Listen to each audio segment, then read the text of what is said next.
നമസ്കാരം. സുധാസ് കിച്ചണിലേക്ക് എല്ലാവർക്കും സ്വാഗതം. കോട്ടയം ഫുഡെന്ന് കേൾക്കുമ്പോൾ എല്ലാവർക്കും പെട്ടെന്ന് മനസ്സിൽ വരുന്നത് പൊറോട്ടയും ബീഫും ഒക്കെ ആണല്ലോ. പക്ഷെ ഞാനിവിടെ പൊറോട്ട ഉണ്ടാക്കുന്നില്ല, ബീഫ് പുരട്ടിയവ. അതെങ്ങനെ ഉണ്ടാക്കാൻ നമുക്ക് നോക്കാം. അതിന് വേണ്ട സാധനങ്ങൾ: 1 കപ്പ് ചെറിയ ഉള്ളി, പിന്നെ 2 പച്ചമുളക്, എരിവുള്ള പച്ചമുളക്, പിന്നെ ചെറിയൊരു കഷ്ണം ഇഞ്ചി, പിന്നെ 1 കുടം വെളുത്തുള്ളി, ചെറിയ കുടമല്ല, അത് ഞാൻ പൊളിച്ച് വെച്ചേക്കുന്നതാണ് അത്.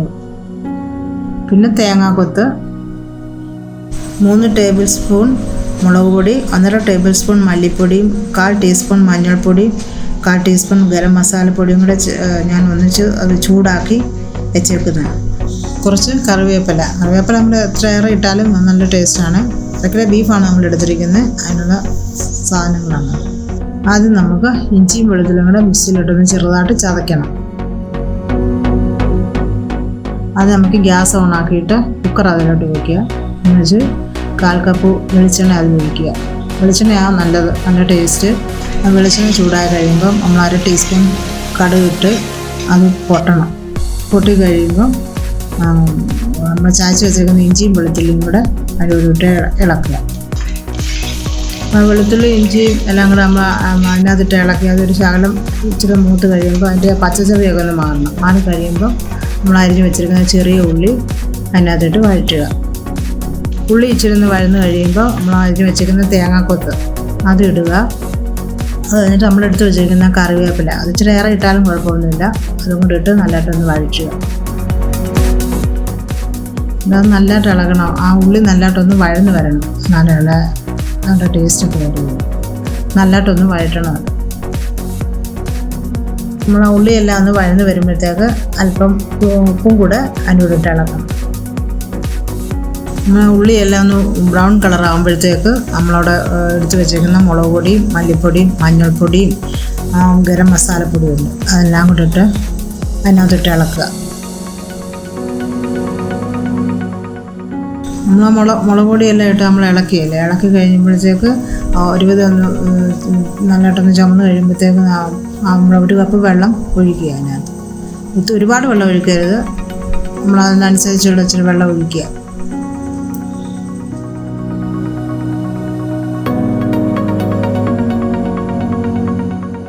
ആ ഒഴിച്ച വെള്ളം ഒന്ന് തിളച്ച് കഴിഞ്ഞിട്ട് ഒരല്പം വിനാഗിരിയും കൂടി ചേർക്കുക. വിനാഗിരി ചേർക്കുന്ന പെട്ടെന്ന് വെന്ത് കിട്ടാൻ വേണ്ടിയാണ്. അതിനൊപ്പം ആ വെള്ളം അതും കൂടെ ചേർത്ത് കഴിഞ്ഞിട്ട് ഒരു ശകലം നേരം കൊണ്ടൊന്ന് ഇളക്കിയിട്ട് എന്നിട്ട് നമുക്ക് വന്നിട്ട് ബീഫ് അതിൻ്റെ കൂടെ ഇടാം. നമ്മളതെല്ലാം കൂടി ഇട്ട് ഒന്ന് ഇളക്കി കഴിഞ്ഞേച്ച് ഒരല്പം ഇവിടെ ഇരിക്കുന്ന കറിവേപ്പില നമ്മൾ കുറച്ചും കൂടി ഇടുക. അത് കറിവേപ്പില അത്ര ഇട്ടാലും നല്ല ടേസ്റ്റാണ്. അപ്പോൾ ആ കറിവേപ്പില അതിൻ്റെ മണ്ടയിലൊന്ന് വിതറിയിടുക. അതിന് നമുക്ക് കുക്കർ വന്നിട്ട് അടച്ച് വയ്ക്കുക. മീഡിയം ഫ്ലെയിമിലാണ് നമ്മൾ വെച്ചിരിക്കുന്നത്. ഒരു 4 വിസിൽ വരുന്നിടം വരെ നമ്മളത് വെയിറ്റ് ചെയ്യുക. നമ്മൾ 4 വിസിൽ വന്ന് ഞാൻ 4 വിസിലാണ് ഞാൻ വെച്ചിരിക്കുന്നത്. അപ്പം എന്നിട്ട് അത് കഴിഞ്ഞിട്ട് കുറച്ച് കഴിയുമ്പോഴത്തേക്ക് നമ്മളത് അതിൻ്റെ ആവിയെല്ലാം പോയി കഴിഞ്ഞാൽ തുറന്ന് നോക്കിയിട്ട് വെന്തില്ലെങ്കിൽ 1 വിസിലും കൂടെ അത് വെക്കുക. ഞാൻ 4 വിസിലായപ്പോൾ എൻ്റെ ബീഫ് വെന്തു. അതിപ്പോൾ ഓരോരുത്തടത്തും ഓരോ രീതി, ചിലപ്പം വേകാത്ത ബീഫായിരിക്കും. അതുകൊണ്ട് വേകാത്താണെങ്കിൽ ഒരു 4-5 വിസിൽ അത് വരെ ഇടാം, 5 വിസിൽ വരെ. കുക്കറെല്ലാം നമ്മൾ അതെല്ലാം തുറന്നെല്ലാം നോക്കി വെന്തെല്ലാം കഴിയുമ്പോൾ പിന്നെ ഒരു ചീനച്ചട്ടിയോ അല്ലെങ്കിൽ ചെറിയൊരു ഉരുളിയോ ഗ്യാസേ വെച്ചിട്ട് ഒരല്പം വെളിച്ചെണ്ണയും കൂടെ ഒഴിച്ചിട്ട് ഈ ബീഫ് അതിനകത്തോട്ട് കുടഞ്ഞിടുക.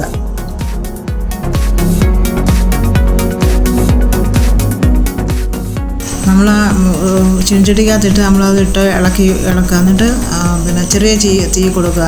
അപ്പോൾ അത് അതിൻ്റെ വെള്ളമെല്ലാം പറ്റി നല്ല ഫ്രൈ ആയിട്ട് വരും. ഇടയ്ക്കിങ്ങനെ ഇളക്കണം, അത് അല്ല അടുക്കി പിടിക്കുക കരിയൊന്നും ചെയ്യില്ല. അതിന് നമ്മൾ ഇളക്കിക്കൊണ്ടിരിക്കണം. ഇടയ്ക്കിട്ട് അതെന്നാലേ നല്ല ഫ്രൈ ആയിട്ട് വരുള്ളൂ, ആ വെള്ളമെല്ലാം പറ്റി.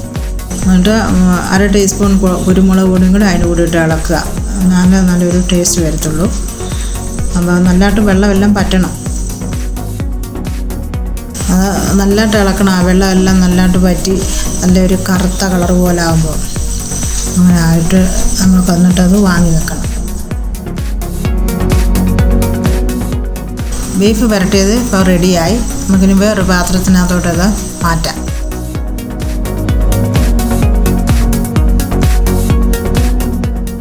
ഇപ്പോൾ എല്ലാവർക്കും ഇത് മനസ്സിലായി കാണുമല്ലോ. എളുപ്പം ചെയ്യാവുന്നൊരു ഫുഡാണ്. അതുകൊണ്ട് നിങ്ങളത് ട്രൈ ചെയ്ത് നോക്കണം. നിങ്ങളത് ഇഷ്ടപ്പെട്ടെങ്കിൽ ലൈക്ക് ചെയ്യാനും ഷെയർ ചെയ്യാനും മറക്കരുത്. Thank you.